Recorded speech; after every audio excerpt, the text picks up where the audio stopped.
నాకు ఓ ఇంటెలిజెన్స్ మిత్రుడు ఫోన్ చేసిండు. ఆయన చెప్పక ముందు ఈడ ఆల్మోస్ట్ అన్ని పార్టీలో ఉన్నారు, సర్పంచ్లు అన్ని పార్టీలో ఉన్నారు, అన్ని కులాల వాళ్ళు ఉన్నారు, ఒక్కరిదని కాదు, అందరు కలిసి వచ్చిన వాళ్ళు ఉన్నారు ఇక్కడ.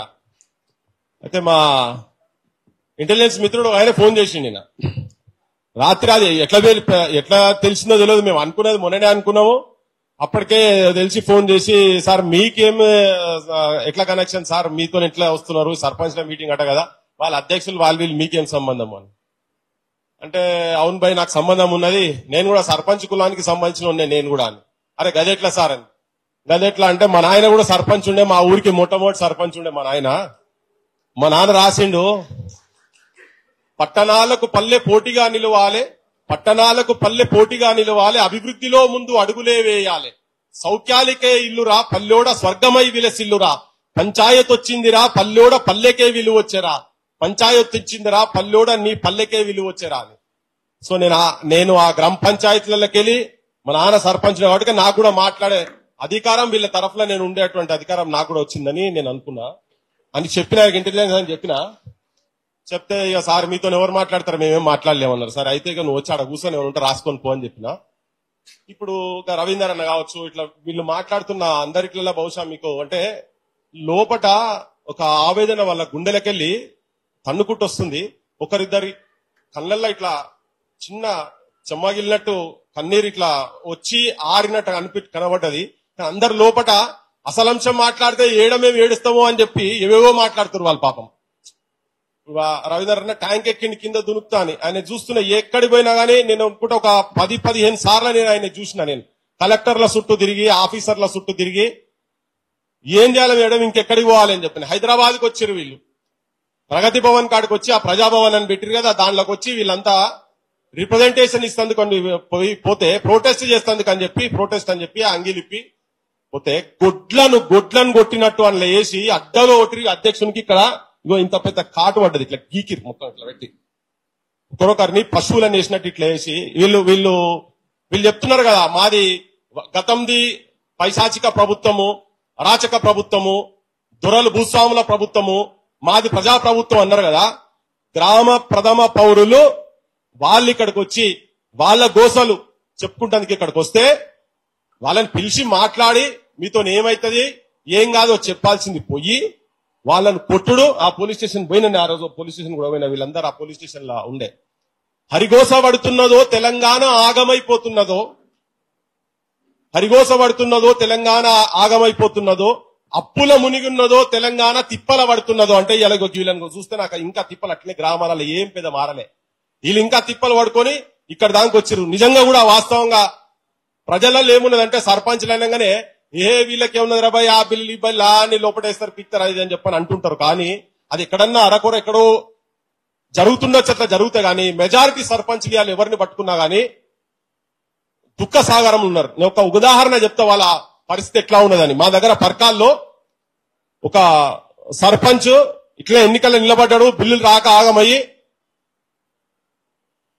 ఆటో నడుపుకొని ఆటో తీసుకుని ఆటో నడుపుకుంటున్నాడు. ఇక నాతో కాదు ఇది, నేను చేయలేను, పైసలు ఖర్చు పెట్టుకున్నా, నేను పైసలు ఖర్చు పెట్టుకున్న తర్వాత నాకేం ఏమొస్తుంది పాడయి మన్ను, ఆ బిల్లులు మీదవాడి చేస్తే ఉత్తిగా పొంగనాలు కొడుతందుకే సర్పంచ్లు వీళ్ళు. కానీ పాపం వీళ్ళు మొత్తం ఏం లేదు, పతారా పోయింది, అంత ఆగమయ్యి ఆటో కొనుక్కొని పరకాలను నడుపుకుంటున్నాడు.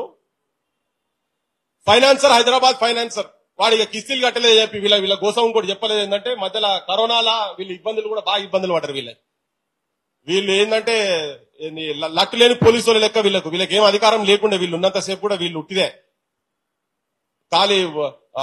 ఖాళీ బిందెల లెక్కనే ఉండే వీళ్ళ అధికారం అవుతుంది. అయితే ఆ సర్పంచ్ ఇట్లే ఫైనాన్స్ లో తీసుకొని ఆటో నడుపుతుంటే కిస్తీ కట్టలేదని చెప్పి ఇక్కడికి వెళ్ళి వచ్చి వాళ్ళు వచ్చి ఆటో సీజ్ చేస్తామంటే, ఏదో గడవకు వచ్చి నేను సర్పంచ్ సార్, నేను సర్పంచ్ను మా ఊర్లే, నాకు ఎల్లక నేను వచ్చి ఆటో నడుపుకుంటున్నా అవమానంగా, ఏదో దూరం వచ్చి బయటకు వచ్చి నడుపుకుంటున్నా, తెలియదు నా ఊర్లే తెలియదు, ఇంకా దండం పెడతాను నీకు, ఈ కోవిడ్ కాబట్టి ఒక 4 రోజుల తర్వాత ఇస్తా, నేను నడపలేకపోయినా గట్టెట్టు ఉంటుంది ముచ్చట్లేదు అంటే ఆటో గుంజుకోపోతుంటే కాళ్ళేలా పడి రోడ్డు మీద కాళ్ళేలా పడితే అది వదిలేసి సరే అని చెప్పి ఒక 1 వారం రోజులు టైం పెట్టిపోయిండు. అవమానం భరించలేక నడి రోడ్డు మీద కాళ్ళు మొక్కుతుంటే బస్సులోకి వెళ్ళి వాళ్ళ ఊరు చూసిందని చెప్పి పోయి అవమానపడి పరకాల్ పోలీస్ స్టేషన్ లో ముంగట ఆటో పెట్టి గ్యాస్ నూనె వచ్చి తలగబెట్టి పోలీస్ స్టేషన్ లో ఆటో నేను తలగబెట్టుకున్నా అని చెప్పాను. ఇది జరిగిన సంఘటన. ఇప్పుడు ఇంతకుముందు అన్న మాట్లాడుకుంటూ చెప్పిండు, ఉపాధ్యక్షులు మాట్లాడుకుంటూ చెప్పిండు 29 నుంచి 30 మంది సర్పంచులు నిన్న మొన్న నలుగురు ఆత్మహత్యలు చేసుకున్నారు. ఇంకా ఆత్మహత్యల తెలంగాణ, నిరుద్యోగుల ఆత్మహత్యలు ఇవన్నీ చూసి కడుపు కాలుతున్నది. ఏంది అసలు ఏడున్నాము? ఈ సర్పంచుల పరిస్థితి ఇట్లున్న తర్వాత వీళ్ళే ఊర్లో ఏదున్న నాయకత్వం వహించాల్సినటువంటి సర్పంచుల పరిస్థితి 12,769 గ్రామ పంచాయతీలలో ఆల్మోస్ట్ అన్ని గ్రామ పంచాయతీలలో ప్రతి గ్రామ పంచాయతీకి ప్రభుత్వం నుంచి పైసలు వచ్చేది ఉన్నది. అది ఎన్ని పైసలైనా కావచ్చు. దాదాపు 50 లక్షల వరకు ఇక్కడ వచ్చిన వాళ్ళు బిల్లు రావాల్సిన వాళ్ళు ఇవ్వగానే ఎంటెక్ ఎంత 70 lakhs రాజేందర్ నిర్మల్ నుంచి వచ్చిండు తన ఎంటెక్. ఇంతకుముందు నరేష్ ఎంఎస్సి ఉస్మానియా ఇట్లా చదివి మూమెంట్లలో ఉన్నోళ్ళు చాలా మంది సర్పంచ్లై మేము ఊర్లల్లో మా ఊర్లను మేము మంచి అభివృద్ధి చేస్తాం చదువుకున్న వాళ్ళం బీటెక్ లీటెల్ చదివి పోయి సర్పంచ్లు అయితే వాళ్ళ పరిస్థితి లాస్ట్ కి తీసుకొచ్చి అడకతిన కాడికి చేసి అయ్యా గౌరవ ముఖ్యమంత్రి అనే కాడికి తీసుకొచ్చిండ్రు. మా గోసలు వినండ్రి, మీరు అన్నమాట మీద నిలబడండి, మా పైసలు మాకు ఇయ్యండి అని.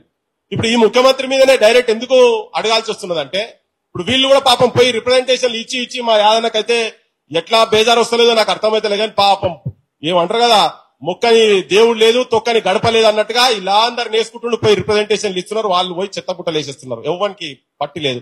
ఇలా ముఖ్యమంత్రి నిన్న పంచాయతీరాజ్ మినిస్టర్ అన్నారు, మళ్ళీ ముఖ్యమంత్రి కూడా పేపర్లో చూసినా ఇక ఇప్పుడు వీళ్ళు ఎలక్షన్ లో పోతారట. ఈ ముఖ్యమంత్రి ఇదే బిల్లుల గురించి నేను మాట్లాడింది ఇంతకుముందు అన్న మాట్లాడుతున్నారు, నేను అది చూపిస్తాను చెప్పిన మీకు.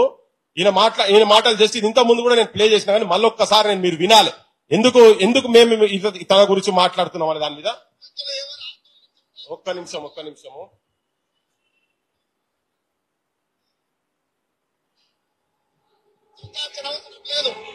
పోరాడి తెచ్చుకున్నాం ఈ నిధులు తెచ్చుకోవడం పెద్ద లెక్కన.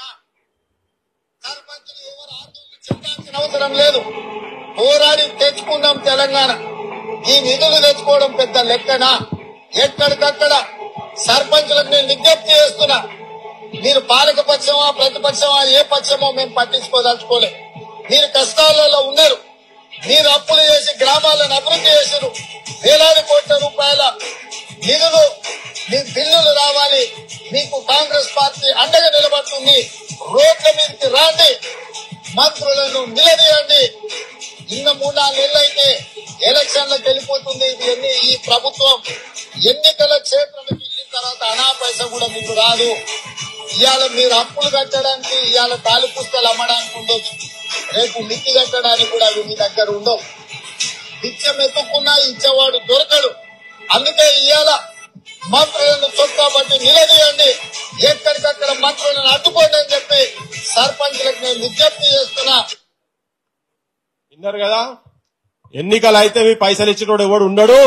ఎన్నికల ముందే రోడ్ల మీదకి రాండి అంటే ఈయనకు మొత్తం తెలుసు. ఎన్నికల ముందు, అసెంబ్లీ ఎన్నికల ముందు 6 నుంచి 8 నెలల ముందు నుంచి కోడై కూసి యాడ దర్గా కనబడితే దర్గా మీద ఒట్టేసి, యాడ గుడి కనబడితే గుడి మీద ఒట్టేసి, అందరి మీద ఆంజనేయులు కావచ్చు కృష్ణుడు కావచ్చు అందరి మీద ఒట్టులేసి నేను రాగానే ఇవన్నీ చేస్తాను మాట్లాడింది ముఖ్యమంత్రి.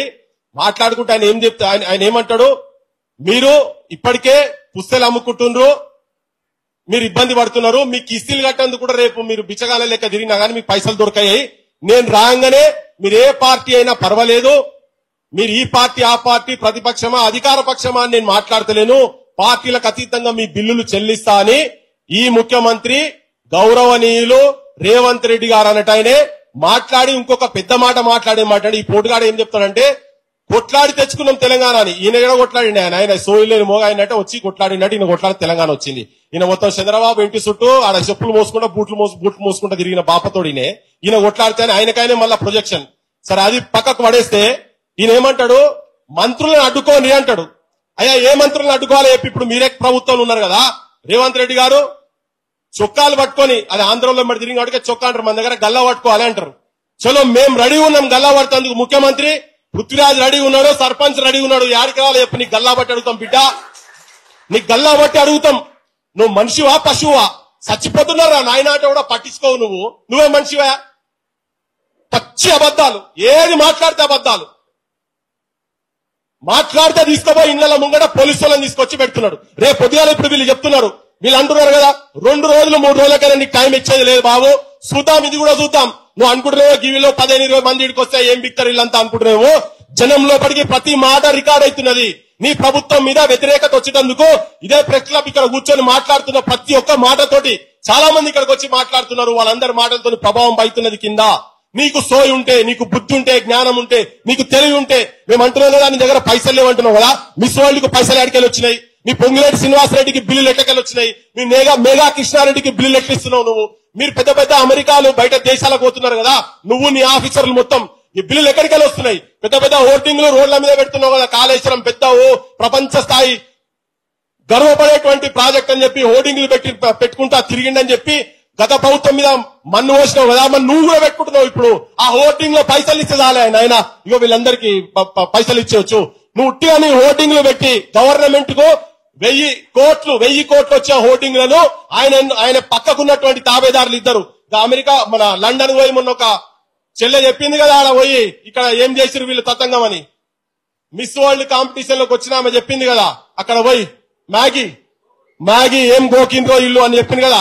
ఆ ఇద్దరు బ్రోకర్ నా కొడుకులు వాళ్ళు బట్టి కేవలం గవర్నమెంట్ కు 1000 కోట్లు వచ్చే దగ్గర కేవలం వాళ్ళు ఇచ్చేది 6 కోట్లకే మొత్తం టెండర్లు పోయినాయట. అది లోపల మొత్తం బూట్ అని చేసి పెట్టుకున్నారు. గా పైసలు ఇచ్చినా గానీ వీళ్ళందరూ పైసలు వెళ్తాయి ఇక్కడ. అందుకే నువ్వు అన్ని ప్రజలకు కూడా ఏమైపోయిందంటే, ప్రజలు కూడా దయచేసి ప్రజలకు విజ్ఞప్తి చేస్తున్నాం ఏంటంటే, మీరు ఓటు నమ్ముకుంటే ఇవాళ పోతున్నట్టు ఆయన ఎలక్షన్ లో పోతున్నట్ట.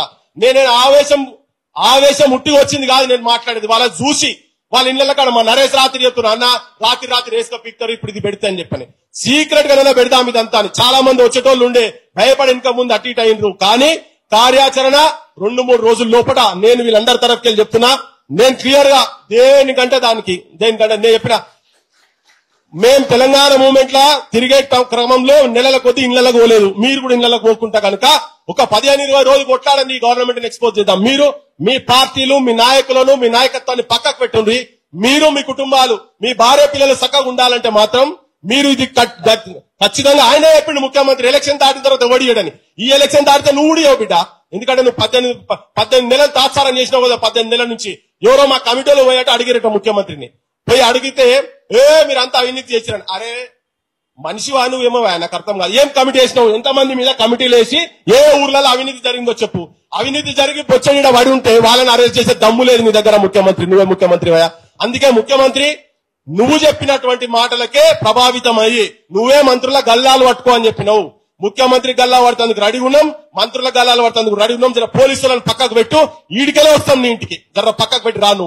లేకపోతే వీళ్ళ బిల్లులు ఇచ్చేసేయి. ఎలక్షన్స్ అనౌన్స్ చేస్తున్నావు, వీళ్ళ బిల్లులు రాకుండా కనుక ఇస్తే నువ్వు బిల్లు రాకుండా కనుక నువ్వు నోటిఫికేషన్ ఇచ్చి ఎలక్షన్స్ కనుక పోతే ప్రజల దగ్గరికి మాత్రం మీరు మీ కుటుంబాలు రేపు కార్యాచరణ 2 రోజులు డెఫినెట్ గా ప్రకటిస్తాం అన్న. ప్రతి ఊర్లలో ప్రతి అంబేద్కర్ విగ్రహం దగ్గర కావచ్చు మీరు 10-20 మందితో ప్రొటెస్టులు మొదలు పెడదాం.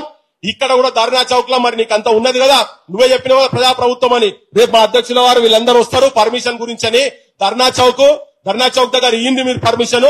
మా కుటుంబాలు వీళ్ళందరి కుటుంబాలు వచ్చి అక్కడ కూర్చుంటాయి. నువ్వు ఇచ్చేదాకా పోవు, నీ దగ్గర ఎంత దమ్ముందో చూస్తాం. అది కూడా అయ్యా అని చెప్పని అడుగుతా ఉంటే నువ్వు నీ లాఠీలకు పని చెప్తున్నావు.